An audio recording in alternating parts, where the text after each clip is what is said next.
अक्टूबर की शुरुआत आम लोगों के लिए कई नियम और बदलाव लेकर आई है।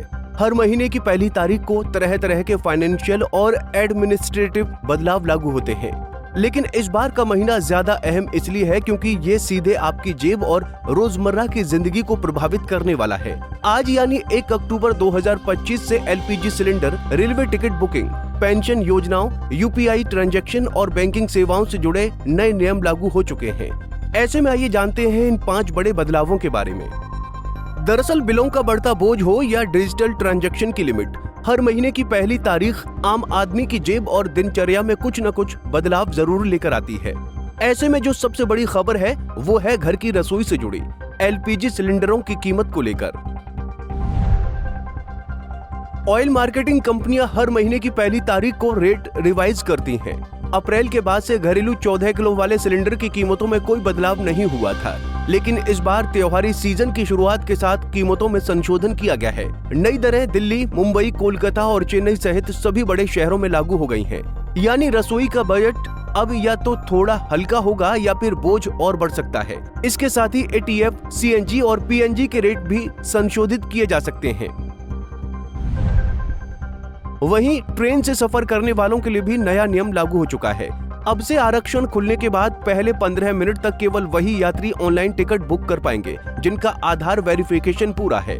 ये प्रावधान पहले तत्काल टिकट पर लागू था, लेकिन अब सामान्य बुकिंग में भी इसे अनिवार्य कर दिया गया है। इंडियन रेलवे का मानना है कि इससे टिकट दलालों और फर्जी बुकिंग पर रोक लगेगी। वहीं ये नियम IRCTC ऐप और वेबसाइट दोनों पर लागू होगा। हालांकि काउंटर से टिकट लेने की प्रक्रिया पहले जैसे ही रहेगी। इसके अलावा अगर आप नेशनल पेंशन सिस्टम यानी NPS, अटल पेंशन योजना यानी APY या NPS लाइट से जुड़े हैं तो आपके लिए भी नया शुल्क ढांचा लागू हो गया है।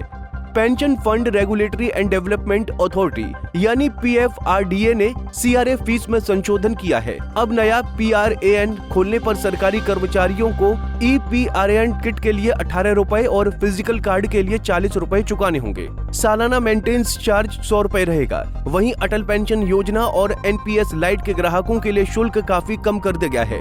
इन योजनाओं में अब अकाउंट खोलने और सालाना चार्ज केवल 15 रुपए होगा और ट्रांजैक्शन पर कोई शुल्क नहीं लगेगा। वहीं डिजिटल पेमेंट करने वालों पर भी असर पड़ने वाला है। National payments corporation of India यानी NPCI ने UPI से जुड़ा नया बदलाव लागू किया है। रिपोर्ट्स के मुताबिक पीयर टू पीयर यानी P2P ट्रांजैक्शन फीचर को हटाने की प्रक्रिया शुरू हो गई है और पेटीएम जैसे ऐप्स पर यह बदलाव लागू किया जा सकता है। इस कदम का मकसद सुरक्षा को मजबूत करना और ऑनलाइन फ्रॉड रोकना है। हालांकि विस्तृत गाइडलाइंस कर्मचारियों द्वारा अलग से जारी की जाएंगी। इसका सीधा असर उन लोगों पर पड़ेगा जो रोजाना UPI के जरिए छोटे बड़े ट्रांजैक्शन करते हैं। इसके साथ ही त्योहारों का मौसम बैंकिंग कामकाज पर भी असर डालने वाला है। अक्टूबर महीने में बैंकों की 21 दिन छुट्टी घोषित की गई है।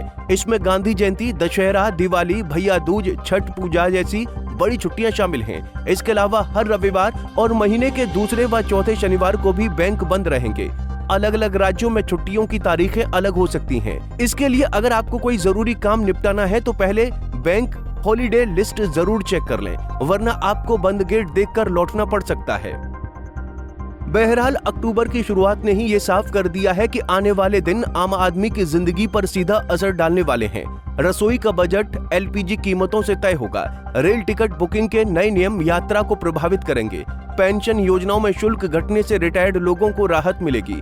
UPI पर बदलाव डिजिटल लेन देन की आदतें बदल सकता है और बैंकों की छुट्टियों का सीधा असर आपके कामकाज पर पड़ेगा। कुल मिलाकर ये महीना केवल मौसम ही नहीं बल्कि नियमों और खर्चों में भी बड़ा बदलाव लेकर आया है। Bureau report, Punjab Kesari TV. हमसे जुड़े रहने के लिए हमारे YouTube चैनल को सब्सक्राइब करें और नई वीडियो की नोटिफिकेशन के लिए बेल आइकॉन को दबाएं।